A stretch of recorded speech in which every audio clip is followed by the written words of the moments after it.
no es fácil de llevar a cabo.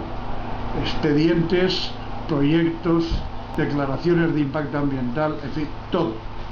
En fin, hoy es una realidad la primera piedra, pero en 8 meses, porque tengo el compromiso del director general de Lubasa, que se ha dado prisa a pesar del tiempo en llegar, bienvenido a esta primera piedra, pues en 8 meses sí será una realidad y ya los camiones no volverán a pasar por dentro de Catí, ya no habrá peligro, ya no habrá riesgo, ya no habrá los problemas que hay en este momento, y Catí vivirá con mucha mejor accesibilidad y con mucha mayor tranquilidad.